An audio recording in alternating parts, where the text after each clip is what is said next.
e para mais uma sessão das Talks do Alentejo Azul, hoje com o título A Descoberta dos Percebes. Temos connosco a Teresa Cruz, que pertence ao Laboratório de Ciências do Mar da Universidade de Évora. Depois, mais adiante, vou fazer a apresentação da Teresa. Este projeto, esta apresentação vem no âmbito do projeto Alentejo Azul, que é um projeto que é dinamizado pela ADRAL, a Agência de Desenvolvimento Regional do Alentejo, e pelo Sines Tecnopol.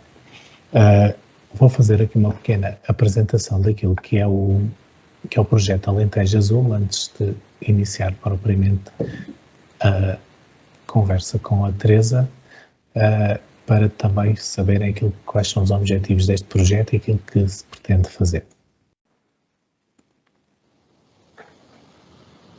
O Alentejo também é azul.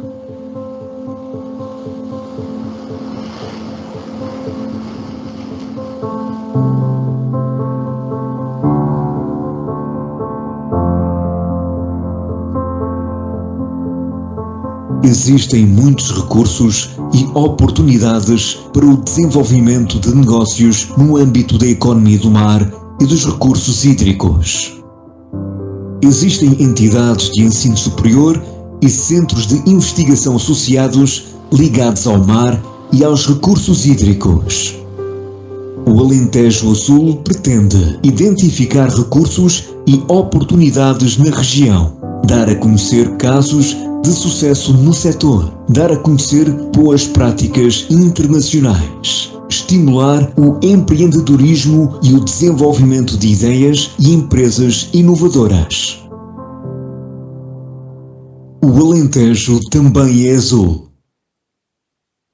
Muito bem, pronto, o Alentejo também é azul e por isso hoje temos aqui connosco a Teresa Cruz, que nos vem falar sobre os percebes, a descoberta dos percebes.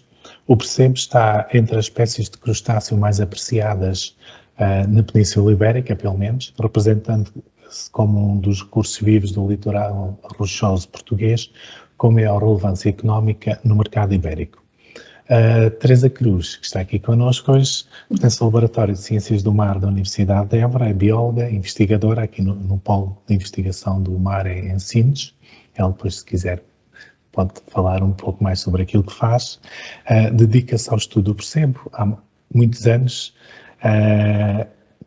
com investigações desenvolvidas na ecologia do litoral rochoso, nos processos que afetam a biodiversidade destes sistemas e tem desenvolvido também, ou desenvolve, linhas de investigação na gestão de pescas e na implementação da cogestão e da aquacultura experimental do percebo. Melhor do que eu, sobre este assunto, dou então a palavra à Teresa Cruz para nos falar sobre aquilo que temos hoje, o nosso tema que temos hoje aqui. Teresa, se faz favor.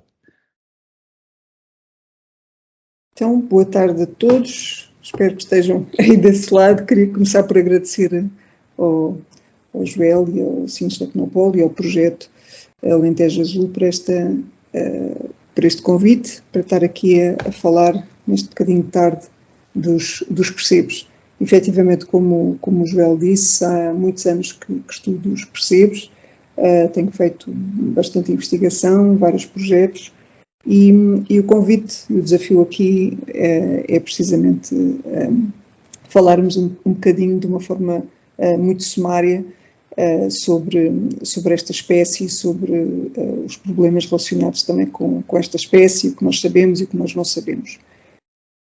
E, se calhar, quando nós pensamos em percebes, não é, muitos de nós e dos que estamos aqui pensamos num belo prato com percebes, cozidos, apetitosos, e realmente é porque os percebes se comem e podem ser considerados efetivamente o recurso vivo do litoral rochoso português com maior importância económica. O valor comercial do percebo é elevado, com base em dados que nós temos de 2015, cerca de 85% dos restaurantes de Lisboa e Alentejo comercializavam a preços superiores a 30 euros por quilo, apesar de sabermos que ainda podem atingir valores muito mais elevados do que estes, mas estamos aqui a falar em termos médios, mas é um recurso que tem elevado valor comercial. E que também não tem só valor comercial, valor económico, tem valor também social, valor cultural, e temos aqui um exemplo disso bem pertinho de nós, com estátuas que existem na nossa costa, aqui sudoeste, estas estátuas com os percebos no Museu da Terra e do Mar, na Carrapateira, este monumento aos apanhadores de percebos no Rogil. E há festivais, há festas, portanto tem toda esta importância cultural também muito relevante. Estas imagens agora que eu vos estou a mostrar já são de Espanha, são da Galiza. Este cartaz aqui da direita é de uma festa que ainda não aconteceu, no sábado, dia 30 de julho, portanto ainda vão a tempo, se quiserem vir a esta festa, não vos estou a convidar. Mas é só para ilustrar que também na Galiza, sobretudo na Galiza, esta espécie é também muito explorada e também muito apreciada, e também se faz também tudo à volta desta espécie. A sua importância socioeconómica, cultural também é muito elevada. Em Espanha, e nomeadamente na Galiza, o seu valor económico ainda é mais elevado do que em Portugal. Esta imagem que temos aqui é de uma notícia de um jornal da Galiza que nos diz que o percebo de uma vila, que é Cangas, na Galiza, que atingiu 230 euros por quilo, preço de primeira venda. Portanto, isto é preço de primeira venda, não é preço de restaurante, é preço de primeira venda nas vésperas do Natal, neste caso 2018. Portanto, o percebo pode atingir realmente valores muito elevados e, portanto, se ele, nesta altura, na Galiza, se atinge estes valores de primeira venda, podem imaginar o preço que depois pode atingir na sua comercialização. Também, as estátuas também são maiores. Aqui é um exemplo também, mais uma vez, da importância cultural desta espécie, e isto são umas estátuas também numa vila, em Aguinho, na Galiza, em Espanha. E, se vamos então à descoberta dos percebos, talvez a primeira pergunta é o que é que eles são. E os percebos são crustáceos do grupo dos cirrípedes, que em inglês são designados como barnacles, é o nome comum, e que, no fundo, os percebos são o conjunto dos crustáceos que genericamente poderemos conhecer como percebos e cracas. Há várias espécies, obviamente, e os percebos são aqueles que têm um pedúnculo, portanto são os cirrípedes que têm um pedúnculo, e as cracas são muito parecidas com os percebos, mas não têm um pedúnculo. É como se fosse um percebo que levou aqui uma martelada e tudo o que ele tem no pedúnculo está na base da craca. Um aspecto importante, ou que a maior parte das pessoas também não sabe, é que um dos investigadores que mais estudou os percebos e as cracas, portanto este grupo dos crustáceos cirrípedes, foi o Darwin. O Darwin, que nós conhecemos não dos crustáceos cirrípedes, mas da teoria da origem das espécies, da seleção natural, pode ser considerado o maior cirripedologista do mundo. Ele efetivamente publicou 4 monografias extensas sobre as espécies fósseis e as espécies vivas dos crustáceos cirrípedes. Ele passa cerca de 9 anos, portanto a meio da vida dele, quando ele tem entre 37 e 45 anos, a estudar os percebos e as cracas de todo o mundo. E dedica-se profundamente a este grupo. O género Polycipes é aquele que nós mais vulgarmente, efetivamente, conhecemos como o percebo. Portanto, o percebo, aquele que nós consumimos, que eu vos mostrei naquelas imagens, é é uma espécie deste género, que é o género Polycypus. E existem, em todo o mundo, existem várias espécies deste género, do género Polycypus. Polycypus polímeros, Polycypus elegans e Polycypus polycypus. E isto era a situação que se conhecia até 2010. Em 2010 foi publicada uma espécie nova, que é endémica de Cabo Verde, Polycypus cabo-verdensis. Foi um trabalho que nós realizámos nessa altura e que foi uma descoberta fantástica, porque foi surpreendente. Foi surpreendente pensar que uma espécie que se come, que é consumida, que é tão comum, que pudesse efetivamente não ser aquela que se pensava na altura que seria, que era Polycypus polycypus, a espécie que existe na África continental e na Península Ibérica e em França, que é a que nós temos cá, Polycypus polycypus, mas sim que era uma espécie nova.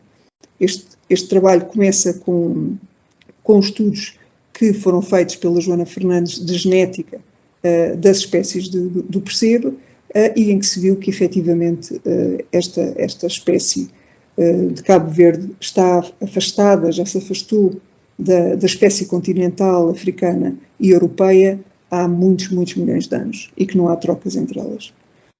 Portanto, temos basicamente as 4 espécies, o Polycypus polímeros, que é da América do Norte, essencialmente da América do Norte, e depois temos aqui o Polycypus elegans, que é sobretudo da América do Sul, América Central, depois a espécie que existe na nossa costa, Polycypus polycypus, e a tal espécie nova de percebo do género Polycypus, portanto Polycypus cabo-verdensis. Onde é que estes percebos vivem? Pois, em termos geográficos, nestas áreas de distribuição que estavam naquele outro mapa, mas isto é só para vos referir que isto é um novo mapa que nós fizemos o ano passado, é um mapa georreferenciado com 698 pontos da presença das espécies de Polycypus em todo o mundo, e em que fizemos uma recolha exaustiva da informação que existe de dados de ocorrência destas espécies, e em que construímos e atualizamos o mapa de ocorrência das 4 espécies do género Polycypus. Depois, isto é em termos geográficos, em termos de habitat, onde é que existem estas espécies? Estas espécies ocorrem essencialmente na zona entre marés, podem ser observadas na zona entre marés, apesar de também existirem na zona subtidal. Portanto, zona subtidal, zona que está sempre debaixo da água e que teremos que fazer as observações em mergulho. Todas as espécies vivem em locais sujeitos a elevada agitação marítima. As 4 espécies vivem em sítios muito agitados, muito hidrodinâmicos, o que faz com que a exploração deste recurso, e estas fotografias são de um livro de fotografias do João Mariano, fotógrafo de Algesur, que publicou este livro já aqui há uns anos, intitulado Os Guerreiros do Mar, onde ilustra, fotografa a atividade dos mariscadores da zona de Algesur e Vila do Bispo, e temos aqui fotografias desta atividade, que é uma atividade de elevado risco e perigosa, devido precisamente à distribuição desta espécie, que está muito restrita a estes ambientes muito hidrodinâmicos. É uma espécie que são filtradores e, portanto, filtram, apanham, capturam as partículas que estão dissolvidas na água, partículas orgânicas, também pequeno plâncton, e alimentam-se desta forma.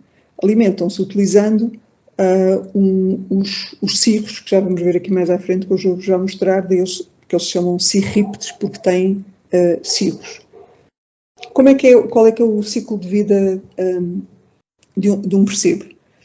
Portanto, o percebo, temos aqui à esquerda uma fotografia e podemos dividi-lo aqui em 2 partes, a parte da unha, ou o chamado também capítulo, e depois temos o pedúnculo.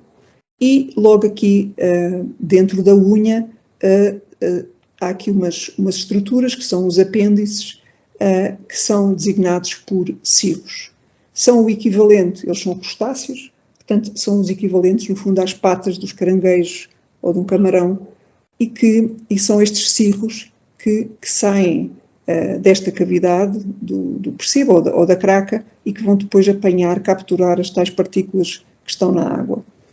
Portanto, nestas imagens que nós temos aqui, podemos ver esta outra espécie, neste caso não é um policípes, é um lepas, mas está com os cirros abertos e, portanto, está a fazer a tal atividade de captura, de filtração. Aqui também vemos os cirros nesta outra espécie. Aqui neste balanos, nesta craca, também vemos as tais patinhas com as quais eles, chamadas cirros, com os quais eles apanham a comida. Depois, a outra característica em termos anatómica, de anatomia interna, que é bastante conspícua também, é o facto de se poder identificar órgãos sexuais masculinos na parte de dentro da unha e órgãos sexuais femininos dentro do pedúnculo, o que faz destes organismos hermafroditas. Portanto, eles são hermafroditas e são hermafroditas, têm os dois sexos no mesmo indivíduo e são hermafroditas do tipo simultâneo. O que é que isto quer dizer? Quer dizer que são ao mesmo tempo macho e fêmea. Podem ser macho funcional e fêmea funcional ao mesmo tempo. Portanto, noutras espécies, primeiro são machos, depois são fêmeas, é um hermafroditismo do tipo sequencial. Aqui neste caso é o hermafroditismo do tipo simultâneo. Portanto, são hermafroditas simultâneos, fazem uma fecundação cruzada, que é o termo mais técnico, é que fazem uma pseudocópula. Temos aqui uma fotografia desse processo de pseudocópula. Portanto, temos aqui este percebo que está com os cirros ligeiramente dentro da cavidade, está recolhidos, os cirros estão recolhidos, e temos este indivíduo aqui que tem aqui o seu pênis, que é extensível e que está a penetrar aqui na cavidade do manto, a depositar esperma nesta cavidade do manto, e temos aqui outro que também vai fazer o mesmo. Isto é o pênis deste outro indivíduo e que também vai depois copular este, porque este é o que está a fazer de fêmea funcional, e estes estarão a fazer de macho funcional. Isto depois pode-se reverter, estes podem ser fêmeas e este pode ser macho, porque eles são efetivamente hermafroditas simultâneos e podem ser fecundados por vários vizinhos. O produto desta cópula é a produção de uma lamela cheia de ovos que se encontra dentro da cavidade do manto. Este processo de reprodução de cópula e da produção destas lamelas de ovos ocorre desde abril a setembro. Portanto, estamos neste momento no período reprodutivo desta espécie. Isto é um pratinho de percebes que eu comi no mês passado na Galiza, num restaurante, e que fiz aqui um pequeno estudo no meu prato, e em que vocês podem ver estes percebes que estão aqui em baixo. Eram os percebes que eu não vi ovos, e estes percebes que estão aqui. Portanto, a maioria deles têm ovos. Portanto, se dá aqui com mais destaque, vocês veem esta tal lamela de ovos que está dentro dos percebes e que agora é uma observação muito comum, portanto, muito comum se comerem percebes nesta altura do ano, que eles efetivamente têm ovos. Estes ovos, pois estes estão a ser comidos, não vão para o mar, mas o que efetivamente tem milhares e milhares de larvas, que vão dar larvas e novos percebinhos. Cada percebo pode ter 30 mil, 50 mil, 100 mil ovos, dependendo do tamanho do próprio percebo também. E estes ovinhos vão estar aqui umas semanas dentro do percebo que fez de fêmea, e depois estas larvas vão eclodir, vão para o mar, e vão passar por uma fase larvar de 6 estados náuplios, um estado cipris, que dura cerca de 1 mês, 2 meses, e depois este último estado larvar, que é o estado Cypris, que está aqui nesta fotografia, vai-se fixar e transformar no juvenil. Este processo, portanto, que é o processo de fixação, ou também designado como processo de recrutamento, portanto, é o recrutamento à fase bentónica, à fase fixa, não é? À fase juvenil, ocorre também, está a começar neste momento e vai-se prolongar até o outono, sendo os meses de agosto, setembro, outubro, meses particularmente importantes para este processo de chegada. Portanto, há a partida e agora há a chegada. Mas cada indivíduo pode fazer várias posturas, não é? Portanto, um indivíduo que tenha ovos e que tenha ovos em maio, ele pode voltar a ter em agosto, pode voltar a ter em setembro, mas a partir daí ele deixa a maioria da população efetivamente entra em defeso reprodutivo. E depois, um aspecto muito importante e muito relevante da biologia deste recurso é que esta fixação, portanto, das larvas, existe muita fixação nos próprios percebes, não é só nos percebes, mas existe em elevada intensidade nos próprios percebes, e, portanto, é muito comum nós, até quando estamos a comer percebes, mas os apanhadores sabem isto melhor do que toda a gente, que os percebes têm outros percebes agarrados.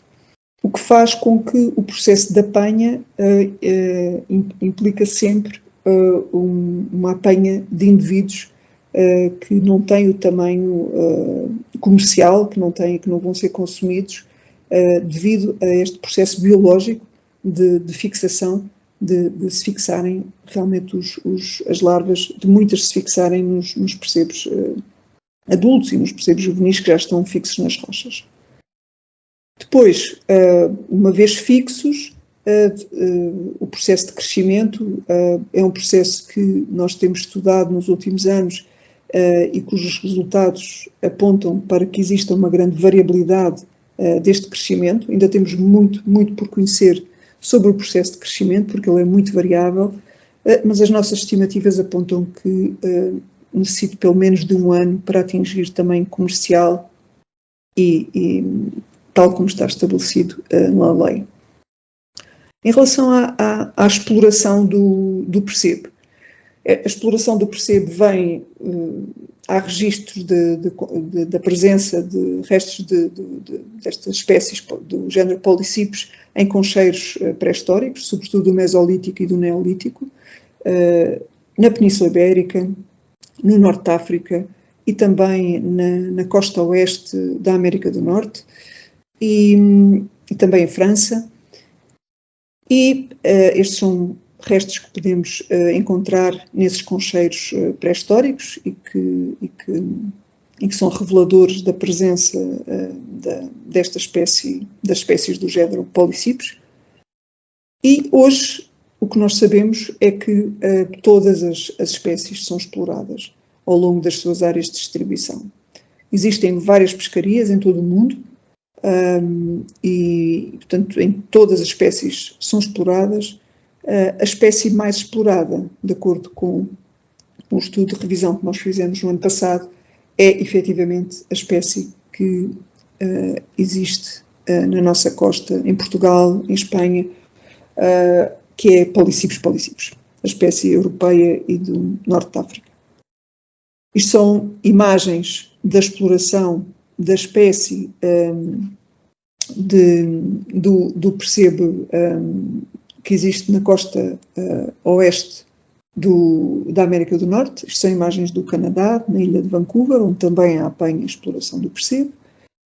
E estas são imagens já aqui nossas, de Portugal. São umas fotografias tiradas na Reserva Natural das Berlengas, onde, nas Berlengas, tal como também no resto da costa, e aqui em Sines e na costa sudoeste, também se apanha percebe em mergulho, que não é tão vulgar e tão comum noutros locais. Por exemplo, em Espanha, isso não é permitido. mas aqui na nossa costa tanto é apanhado na maré vazia, como também é apanhado, pode ser apanhado em condições através do mergulho. Como é que é mergulho, sem ser de garrafa, obviamente. Como é que é feita a gestão da apanha do percebo?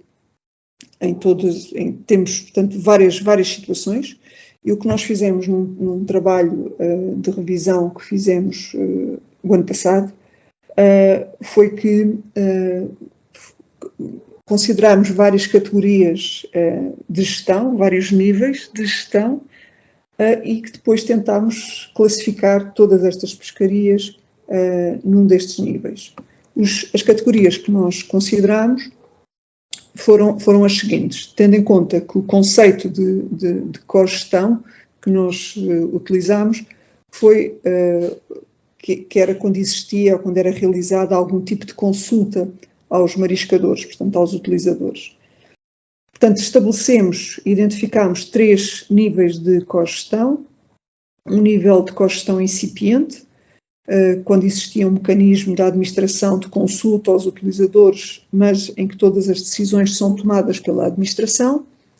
Um nível de cogestão de nível médio, em que existe algum regime consultivo aos utilizadores e existe uma participação funcional dos utilizadores, de alguma maneira. E o nível de cogestão mais alto, quando existe um regime cooperativo e consultivo e que existe participação interativa ou funcional dos utilizadores. Portanto, basicamente, identificamos estes 3 níveis de envolvimento dos utilizadores, nomeadamente dos mariscadores, na gestão do recurso, que é uma parte essencial, é um parceiro essencial na cogestão, para além dos cientistas, para além da administração, para além de outros atores, e depois identificamos 2 outros níveis, um que designamos de top-down, que é quando não existe um mecanismo de diálogo com os utilizadores, e portanto quando a gestão é imposta pela administração, mas em que se encontrou ou se obteve informação específica sobre essa pescaria, por exemplo, conseguimos ter números de licenças ou dados de capturas, conseguimos algum tipo de informação. E depois o nível mais baixo, no sentido que foi classificado como sendo uma pescaria maioritariamente não regulamentada, ou seja, quando não encontramos ou não foi possível receber qualquer informação específica sobre essa pescaria. Então o que fizemos foi, fizemos esse trabalho exaustivo de revisão das várias pescarias do percebo em todo o mundo, e podem ver aqui nesta imagem, neste mapa, portanto, estes vermelhinhos são as tais pescarias que foram classificadas como não regulamentadas, portanto, maioritariamente não regulamentadas, o caso de Cabo Verde, do Saara Ocidental, da Mauritânia, do Senegal, Equador, Costa Rica e também no México. Depois, pescarias top-down, portanto, em que centralizadas no Estado, sem nenhum tipo de envolvimento dos mariscadores, dos utilizadores na gestão do recurso. É o caso de Marrocos, é o caso da legislação geral da costa portuguesa. Não estamos a falar aqui de áreas protegidas, como é o caso das Berlengas e do Parque Natural do Sudoeste Alentejano e Costa Vicentina, mas é o regulamento geral da apanha. É o caso das Astúrias, é o caso também nos Estados Unidos dos estados de Washington e de Oregon, do estado da Baixa Califórnia no México, e depois temos a caminhar para os níveis mais de cogestão mais elaborados, o caso da Bretanha em França e das Berlengas, sendo que está aqui uma setinha verde a apontar para as Berlengas, porque como vou falar, já vou descrever mais este caso, porque efetivamente este azulinho está a querer virar para verde. Depois temos o caso no Canadá, da ilha de Vancouver, e também na Galiza e nas Astúrias Oeste, que é onde foi considerado o nível de cogestão mais alto. Esta questão da forma como nós gerimos o recurso, aquilo que tem sido, que é o nosso melhor conhecimento, é que, efetivamente, parece existir uma relação entre a sustentabilidade destas pescarias, desta apanha, e ela estar associada com o nível de governança e com o nível de cogestão. Ou seja, as pescarias em que temos cogestão, que são estas, a Galiza, as Astúrias, são também aquelas que foram consideradas como tendo mais atributos de sustentabilidade. E, efetivamente, portanto, aqui cogestão como conceito de gestão partilhada entre os pescadores, os técnicos da administração, os cientistas, também organizações não governamentais, portanto, instituições que tenham responsabilidades na pesca e na conservação, é efetivamente aquilo que é o nosso melhor conhecimento, efetivamente, tudo aponta como sendo efetivamente o modo mais promissor de promover a sustentabilidade da atividade marisqueira. Tivemos um projeto europeu que terminou mesmo no primeiro ano da pandemia, e isto é uma fotografia do workshop final do projeto, que foi feito mesmo na véspera de irmos todos para casa, e que juntou mariscadores e cientistas e técnicos da administração de França, de Espanha e de Portugal, e onde tivemos a debater a exploração e a apanha e a gestão que é feita nestes vários sítios, onde houve muita troca de informações entre os vários atores que estão no terreno, relacionados com os vários utilizadores envolvidos na apanha deste recurso.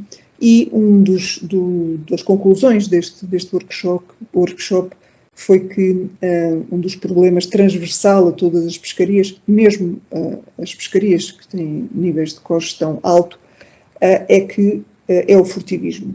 Mas um outro resultado foi que, efetivamente, naquelas em que a cogestão é mais efetiva e envolve, os mariscadores estão mais envolvidos, existe uma diminuição do furtivismo.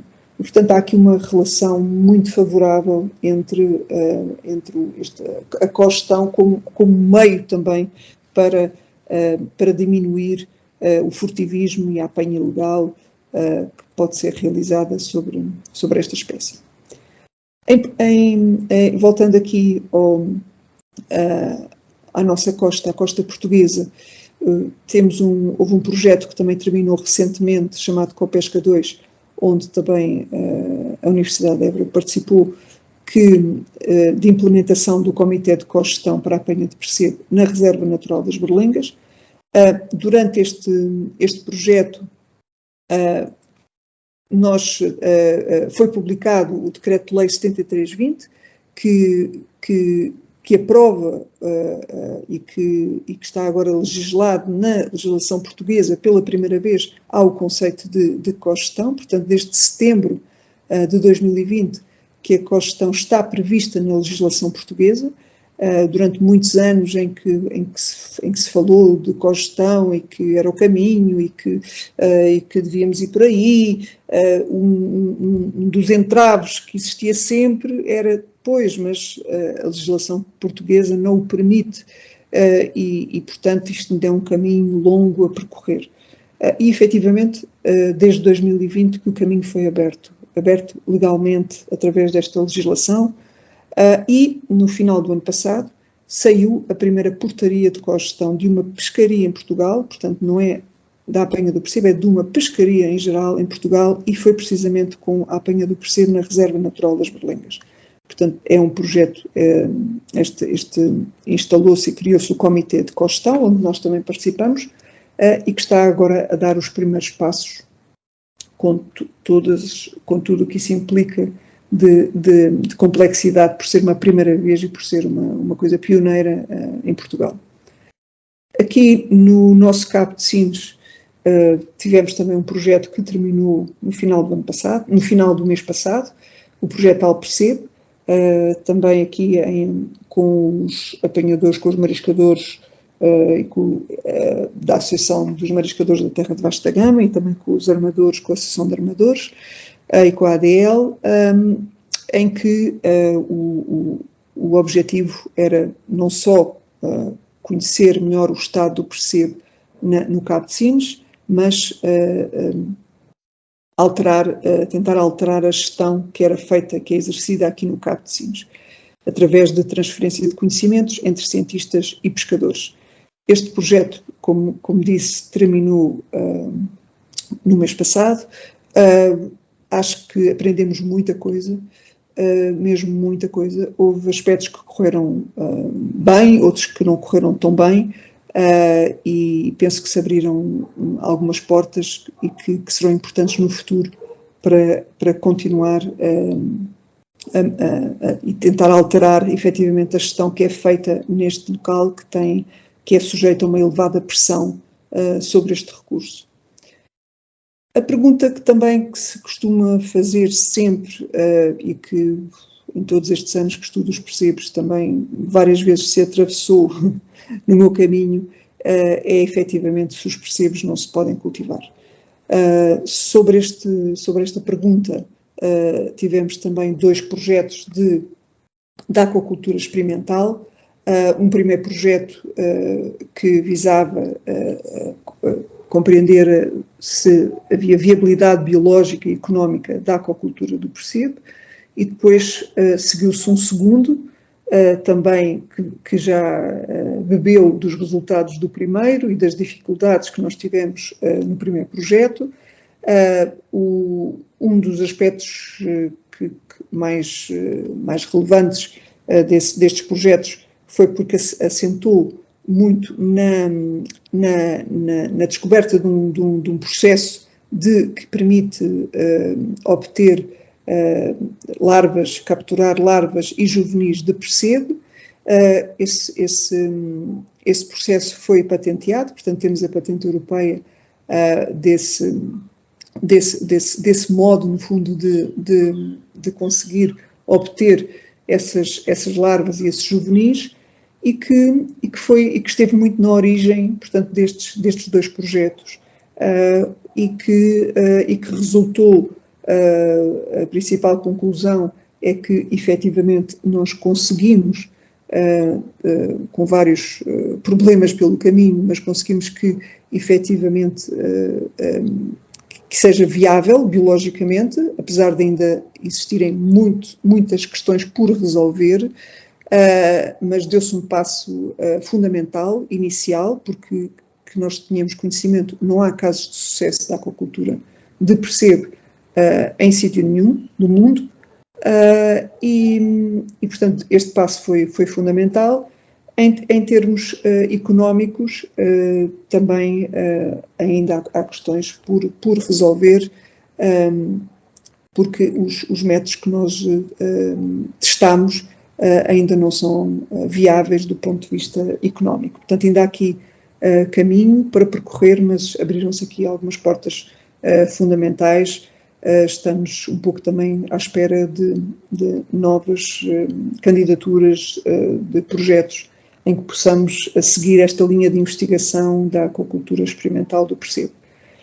E, por fim, acabo como comecei, não é, com este slide, só para vos dizer que espero que tenham, que agora já saibam mais algumas coisas que não sabiam antes desta apresentação, tenham descoberto um bocadinho dos percebes, e dizer que espero que ainda estejam aí desse lado, que não vos estou a ver, e que do meu lado eu vou continuar por aqui a descobrir os percebes, porque efetivamente ainda há muito por fazer, e também, quanto mais se sabe, também mais nos questionamos, e mais isto não acaba, basicamente, é a beleza da investigação. Obrigada. Obrigado, Teresa, pela sua apresentação, que nos veio aqui a dar a descobrir mais um pouco sobre os percebes. Aqueles que já conheciam algo, de certeza que aprenderam mais um pouco sobre os percebes e sobre as diferentes questões abordadas aqui. Eu agora queria, desde já, também abrir aqui a conversa e dar aqui a oportunidade a alguém que esteja presente, se quiser colocar alguma questão. Se não tiverem, eu próprio tenho algumas. Alexandra, boa tarde. Posso começar? Eu primeiro queria começar por agradecer à Teresa Cruz, a apresentação foi muito interessante, e colocar aqui a primeira questão.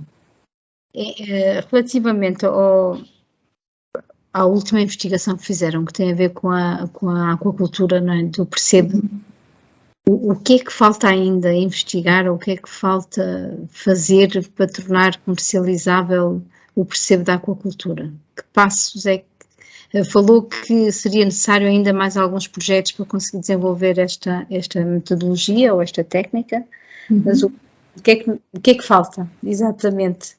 Não é sustentável, não é? Foi o que disse. Sim. Neste momento não é. O que é que pensa que poderá ser necessário fazer para tornar sustentável a aquacultura do Percebe? Neste momento, o que nós conseguimos foi uma coisa que antigamente não se conseguia, que era ter uma maneira de obter juvenis, que é muitas vezes o início. Né?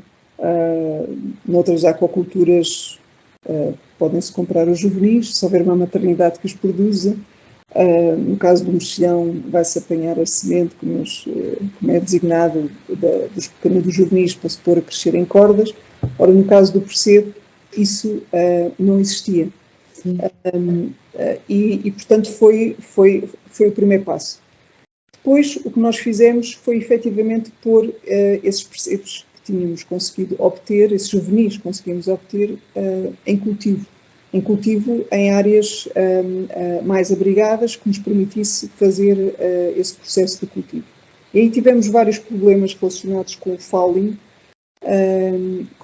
das estruturas, portanto, com incrustações por outros organismos, e que, numa primeira fase, num primeiro projeto, conduziram a uma mortalidade total daquilo que nós tínhamos efetivamente cultivado. No segundo projeto, tivemos mais sucesso, testámos vários métodos, mas é necessário mais tempo, porque não os conseguimos cultivar até a um tempo que eles tenham tamanho comercial, portanto é necessário mais tempo, e é necessário testar outras técnicas que sejam sobretudo mais viáveis do ponto de vista económico, porque aquelas que nós testamos, quando fizemos as contas, também vimos que não eram, do ponto de vista económico, não eram rentáveis. Portanto, agora temos outras ideias para testar outras soluções, não é? Conseguiu-se fazer aquilo que nunca se tinha feito, mas ainda falta colocar um tamanho comercial que ainda não tem, uma qualidade que ainda não foi testada, e uma rentabilidade e uma viabilidade económica que ainda não tem. Obrigada. Andam à procura de algum projeto Horizonte 2020 ainda para dar continuidade?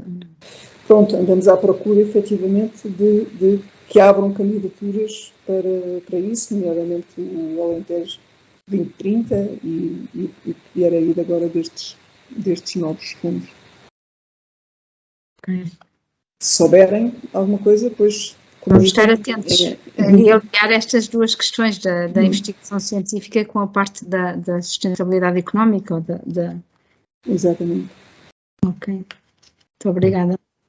Não sei se mais alguém quer colocar mais alguma questão. Se não, eu desde já aproveitava aqui a oportunidade também. A Teresa falou que a forma como gerimos o recurso, neste caso o recurso Percebe, é fundamental, e a questão relacionada com, falou da cogestão e o estado em que se encontra neste momento a situação em Portugal e aqui no Parque Natural do Sudoeste Alentejano e Costa Vicentina, fez esse panorama. Aqui a minha pergunta é, aqui na nossa região, o que é preciso, que passo é necessário dar para que possamos atingir um nível maior de cogestão neste caso? Como eu referi na apresentação, portanto, o início legal foi feito, não é? Que não era possível aqui há uns anos, só que a nossa realidade é logo na base bastante diferente, por exemplo, daquela que nós temos na Galiza ou nas Astúrias. Porque, efetivamente, temos vários utilizadores. Temos o utilizador do apanhador comercial e temos o apanhador lúdico, o que são logo duas populações que têm legislações diferentes, têm conflitos entre elas e que é mais difícil envolver num território. E, por exemplo, exemplificando com o Parque Natural do Sudoeste Alentejano e Costa Vicentina, há 80 licenças de apanha comercial no parque, não é? Mas há um número que nós não sabemos qual é, de apanhadores lúdicos que também pode apanhar nesta mesma área. Claro, há algumas exceções, as áreas de proteção total, as áreas de proteção parcial, mas no grosso, não é? Na maioria da área, efetivamente, podem apanhar 80 mariscadores com apanha comercial e apanhadores lúdicos que nós não sabemos o número. Ora, é muito difícil, não é? Começar com um território em que nós não sabemos quem são os utilizadores e como é que os vamos envolver, não é? Num processo de cogestão, se não existir essa organização desses mesmos utilizadores. Com os apanhadores comerciais, ela existe e é relativamente recente, não é? Porque temos já associações de mariscadores no terreno. Com a parte dos apanhadores lúdicos, obviamente que isso é mais complicado. E neste projeto do Cabo de Sines, do Alpercebo, que eu vos falei, o que nós efetivamente tentámos foi de criar uma área de pesca experimental onde efetivamente um território, nós conseguíssemos arranjar um território onde só os quantos utilizadores é que tinham, no fundo, autorização para cultivar, não é? Para apanhar nesse território.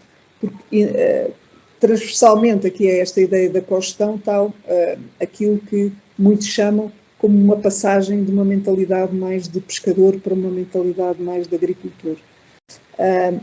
Portanto, ao tentarmos que isso acontecesse, tentámos chegar a um acordo entre as várias partes. E foi um processo muito longo, que implicou muitas reuniões. Algumas coisas correram bem, mas muitas também não correram bem. Estes processos demoram tempo. Se voltássemos a fazer hoje, começarmos a fazer hoje, já teríamos feito também, se calhar, diferente. Mas é difícil. É difícil porque há realmente muitos interesses, não é? E é difícil chegarmos a um consenso, porque a cogestão o que implica é que as decisões sejam tomadas por consenso. E para isso também temos que ter mais cultura, temos que cultivar, não é? Gerar esses mesmos consensos. Por ceder, também, às vezes ceder. Mais a nível local também? Também, sim. A nível local de um determinado território, não é? E porque daquilo que nós vemos também lá fora, a cogestão tem associado um determinado espaço, não é? Um determinado espaço, este é um recurso sedentário, e portanto nesse espaço os vários utilizadores têm que se entender. Por exemplo, nós lá nas Berlengas, no Comitê das Berlengas, está presente e representado no Comitê das Berlengas, estão desde cientistas aos mariscadores, aos técnicos da OICNF, ou à DGRM. Eu ia só contar uma coisa, já que tem a ver com o que estava a dizer. No caso nos territórios em que existe uma cogestão de facto, né? Aqueles com um nível mais alto, como a Galiza, sim. Todos os mariscadores estão registados, não há amadores, nem há... Não. Esse foi o primeiro passo, como tinha dito, eles conseguiram registar toda a gente que vai... Na Galiza não há pesca lúdica. Portanto, isso não existe. E também... A costa está toda espalhada, não é? De alguma forma. Sim, a costa está dividida em troços, não é? Que pertencem a cofradias diferentes, e aqueles territórios têm uns quantos apanhadores que gerem e participam na gestão do recurso. Claro que há muitas situações lá na Galiza. Não é tudo maravilha. Há cofradias que também não funcionam bem, mas há outras que funcionam muito bem, que Nós estivemos agora lá no final do mês passado, com mariscadores aqui de Sines também, que foram no âmbito deste projeto. Portanto, fizemos um passeio à Galiza, visitámos três cofradias, Baiona, Guarda e Cangas, e foi extraordinário. Chamam confradias? Essas associações são confradias? Sim, confradias. São confradias porque têm depois, são confradias de pesca, mas depois têm as associações dos vários recursos. E há a associação, há o agrupamento dos percebeiros, como eles chamam lá, dos percebeiros. E tivemos que mariscadores de Sines e pescadores também, que fomos lá e que foi realmente foi muito Eles interessante. gostaram muito, não? Sim, foi muito interessante, mas são realidades que ainda são bastante diferentes, mas que é mesmo preciso continuar a caminhar. Claro. E a trocar impressões. Nas berlengas também estamos a tentar fazer isso, e a berlenga, no fundo, é mais parecido com a situação da Galiza, porque já tem aquele território que é para 40 mariscadores profissionais e onde não há apanha lúdica, mas porque efetivamente por ser uma reserva, não é? Não quer dizer que não possa existir apanha lúdica, obviamente, só que é mais complicado, não é? É mais complicado a fazer com a gestão em que também estejam representados os apanhadores lúdicos. É mais um nível para arranjar esse consenso. Uma reserva ou num parque é mais fácil, não é? Exatamente. E tradicionalmente não estão organizados também numa estrutura, não é? O associativismo é aqui fundamental para depois isto funcionar bem e haver boa liderança. É muitos setores. Mas é um caminho. Já temos projetos com os percebes há quase 30 anos e tem evoluído, não é? As coisas têm alterado e têm mudado, só que demora tempo. É preciso também muita capacidade de resistência e de não desistir logo. Demora muito tempo. Muito lentas, tem que ser... E não desistir logo. Ser resiliente. Sim. E capacidade de gerar consensos, que nem sempre também é fácil. Estamos também muito habituados a depender do Estado para tomar as decisões e, portanto, a queixar-nos do Estado. E a cogestão implica envolvimento, implica participação. E isso é difícil de mudar rapidamente. Sem dúvida, são uma das características.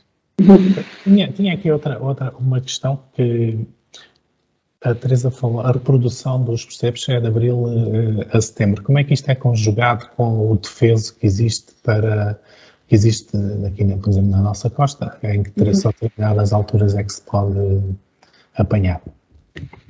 Aqui no parque e no Cabo de Sines, o defeso é de 15 de setembro a 15 de dezembro. Portanto, o defeso é 15 de setembro a 15 de dezembro. E no resto da costa é 15 de setembro a 15 de outubro, e nas berlengas é o agosto e o setembro que está, de janeiro a março. O que é que este defeso está a proteger, sobretudo, a tal chegada, não é? Apesar de eles estarem a reproduzir de abril a setembro é a tal altura que as larvas estão a sair para o mar. Depois, a partir agora de julho, agosto, setembro, outubro, estão a regressar as pedras, não é? E portanto, temos os percebes que podem ter muitos juvenis agarrados. E a explicação que está por trás deste defeso de outono, não é de final de verão e início de outono, está relacionada com o processo biológico da chegada e dos juvenis. Sim, era essa a minha dúvida. Do que os ovos, é isso. Há prós e contras. Há prós e contras das duas opções. Já há uns quantos anos que também se tenta no parque alterar este defeso para ser uma coisa mais partida entre um defeso de primavera e um defeso de outono, para não ser tanto tempo seguido e que ainda não se conseguiu. E, efetivamente, há razões biológicas também que favorecem também essa alteração e essa mudança. Porque também se está a proteger a partida. Né? Okay. Muito bem. Não sei se mais alguém tem alguma questão. Se mais ninguém tiver alguma questão, eu, para já, resta-me desde já agradecer à Teresa o tempo que disponibilizou para nos falar aqui dos percebes nesta Talk do Alentejo Azul e deixarem-me aqui só fazer aqui a partilha de algo que vai acontecer dia 21. Nós, no âmbito deste projeto do Alentejo Azul, estamos aqui também com outras atividades e uma das atividades que vamos ter e que vamos ter agora esta semana algumas, no âmbito do projeto foram feitas algumas visitas de benchmarking a diferentes regiões empreendedoras na área da economia azul e vamos ter estes seminários agora no dia 21. Vamos falar sobre este benchmarking que foi realizado em Espanha. No dia 22 do benchmarking que foi realizado na Croácia e depois iremos divulgar os outros. Portanto, estão desde já todos convidados. Nós vamos também divulgar estes workshops de divulgação e disseminação. Pronto, isto fica aqui um bocadinho a nossa publicidade. Para além disso, queria já agora, e aproveitando o facto da Teresa estar aqui connosco e como sei que breve, na próxima semana, também o Laboratório de Ciências do Mar da Universidade de Évora vai ter algumas atividades aqui em Sines, se nos quiser falar sobre isso. Sim, aproveito. Portanto, nós temos aqui o programa à frente, aqui, do FMM, e, portanto, nós vamos fazer uma série de atividades, designadas genericamente como Entre Marés, e temos várias atividades, vocês podem ver no guia ou no site do festival, mas desde já no próximo sábado, yoga numa poça de maré, depois uma atividade no dia 27, na quarta-feira, de mamíferos e répteis marinhos, depois para quem ainda não tiver ficado enjoado dos percebes, pode ouvir e ver e mexer nos percebes e ver observações à lupa e ao microscópio numa atividade que eu vou fazer no dia 28 de julho de percebes ou não percebes. Depois há uma maré na praia no dia 29 de julho e, portanto, há aqui várias atividades. Se quiserem participar, muito bem. Então, já sabem, no âmbito do Festival Músicas do Mundo é só também acederem ao site e tem lá toda esta informação e poderem inscrever-se nestas atividades que vão ser dinamizadas pelo Laboratório de Ciências do Mar da Universidade de Évora, aqui em Sines. Por hoje, então, é tudo. Agradecemos a todos a presença e contamos com todos em próximas atividades deste projeto e de outros que estamos a realizar, quer a ADRAL, quer o Sines Tecnopol. E obrigado a todos por terem participado. Obrigada. Boa tarde. Obrigada.